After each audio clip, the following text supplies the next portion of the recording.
কেন আমেরিকা আর রাশিয়ার মতো পরাশক্তিকে ছেড়ে মিশরের নজর এখন ভারতের তৈরি একটি মারণাস্ত্রের দিকে? এখন কি আছে এই পিনাকা রকেটে যা বিশ্বের বড় বড় সামরিকবাদের কাছে আজ ভাবিয়ে তুলছে? ভারতের এই নিজস্ব প্রযুক্তি কি মধ্যপ্রাচ্যের যুদ্ধের সমীকরণ বদলে দিতে পারে? আর সবচেয়ে বড় প্রশ্ন, এই একটি চুক্তি ভারতের প্রতিরক্ষা খাতে কত হাজার কোটি টাকা মুনাফা আনতে পারে? আজকের ভিডিওতে আমরা আলোচনা করব এই রকেটের বিপ্লবের গভীরে। আজকে আমরা ঢুকে যাব। পুরো স্ক্রিপ্টটি তৈরি করা হয়েছে নিরেট তথ্য আর প্রমাণের ভিত্তিতে। সঙ্গে থাকুন, কারণ আজ ভারতের শক্তির আসল রূপ আপনারা দেখতে চলেছেন। নমস্কার বন্ধুরা, আমি রাজকুমার আর আপনি দেখছেন আপনার প্রিয় চ্যানেল জিওটিক্যাল। এখন আমরা এমন একটি খবর নিয়ে আলোচনা করব যা প্রত্যেক ভারতবাসীর বুক গর্বে ভরিয়ে দেবে। মিশর, যারা ঐতিহাসিকভাবে আমেরিকা, রাশিয়া আর ফ্রান্সের অস্ত্র ব্যবহার করে এসেছে, তারা এখন ভারতের Pinaka multi barrel rocket launcher সিস্টেমটিকে কেনার জন্য গুরুত্ব সহকারে মূল্যায়ন করছে। কিন্তু কেন? কারণটা হলো স্ট্র্যাটেজিক অটোনমি বা কৌশলগত স্বাধীনতা। মিশর বুঝে গেছে যে কেবল একটি বা দুটি দেশের উপর নির্ভর করলে বিপদ ঘনিয়ে আসতে পারে, বিপদের সময় হাত পা বাঁধা পড়তে পারে। তাই কার্যত এখন ভারতের মতো একটি নির্ভরযোগ্য এবং না থাকা, কোনো জোটে না থাকা নো অ্যালায়েন্ট অংশীদার দরকার, আর সেটাই হলো ভারত। ভারতের প্রতিরক্ষা রপ্তানি আজ এক নতুন উচ্চতায় পৌঁছেছে, যা গত বছরে রেকর্ড 38,424 কোটি টাকায় দাঁড়িয়েছে। পিনাকা এখন ভারতের প্রতিরক্ষা কূটনীতির এক তুরুপের তাস হয়ে উঠেছে। এবার চলুন জেনে নিই কেন এই পিনাকা এত ভয়ঙ্কর।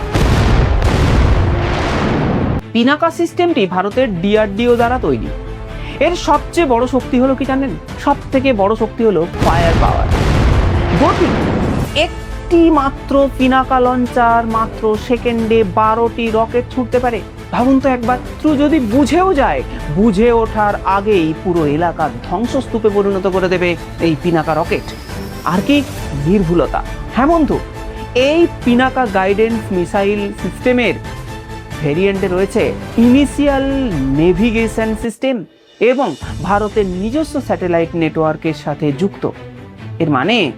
এর মানে হলো একটি লক্ষ্যবস্তু লক্ষ্যভ্রষ্ট না করেই একদম সরাসরি আঘাত আনতে পারে। আর পাল্লাটার দিকে তাকালেও কিন্তু পিনাকাকে অনেক আগে রাখতে পারা যায়। কিরকম? পিনাকার বিভিন্ন সংস্করণ রয়েছে। সাধারণত এই সংস্কারটি 38 থেকে 60 কিলোমিটার পর্যন্ত আঘাত আনতে পারে, কিন্তু গাইডেড সংস্করণটি 75 থেকে 80 কিলোমিটার পর্যন্ত নিখুঁতভাবে আঘাত আনতে পারে। এমনকি 2026 সালের জুলাই মাসে ভারতে সফলভাবে 120 কিলোমিটার পাল্লার long range missile guided system পরীক্ষা কিন্তু সম্পন্ন হয়ে গেছে। বন্ধুরা, এক সময় ছিল ভারতকে অস্ত্রের জন্য অন্যের দৌড়ে দৌড়ে ঘুরতে হয়েছে, আর আজ আমাদের প্রযুক্তি 120 কিলোমিটার দূরত্বে থাকা শত্রুর বাংকার গুঁড়িয়ে দেওয়ার ক্ষমতা রাখে। এটাই হলো বদলে যাওয়া ভারতের ছবি। এবার আসি আসল জায়গায়। যুদ্ধের ময়দানে শুধু অস্ত্রের ক্ষমতা থাকলেই হয় না, আর তার একটা দমও লাগে। বড় ফ্যাক্টর কিন্তু এটা। এখানেই ভারতবর্ষ কিস্তি মাফ করে দিয়েছে। আমেরিকার বিখ্যাত HIMARS সিস্টেমের একটি রকেটের দাম প্রায় $1.5 লক্ষ থেকে $2 লক্ষ, যেখানে ভারতের একটি গাইডেড পিনাকা রকেটের দাম মাত্র $70 লক্ষ, প্রায় $48,000। অর্থাৎ অর্ধেকেরও কম দামে মিশর এই একই মানের বা তার থেকেও বেশি প্রযুক্তি, কার্যকর প্রযুক্তি পাচ্ছে। মিশরের মতো দেশ, যাদের বিশাল এলাকা প্রতিরক্ষা করার জন্য প্রচুর রকেট প্রয়োজন, তাদের জন্য এটি একটি কয়েক হাজার কোটি টাকার সাশ্রয়। এখন এছাড়াও পিনাকার মডিউলার ডিজাইন একে অন্যকে আরও বেশি অনন্য করে তুলেছে। এই একই লঞ্চার থেকে আপনি বিভিন্ন রেঞ্জের রকেট ছুটতে পারবেন। এতে রক্ষণাবেক্ষণের খরচ অনেক কমে যাবে এবং সেনা দলের প্রশিক্ষণ দেওয়া অনেক বেশি সহজ হবে। এখন আপনারা প্রশ্ন করতে পারেন, এই চুক্তিতে ভারত কি সই করেছে বা ভারতের এখানে লাভ কি?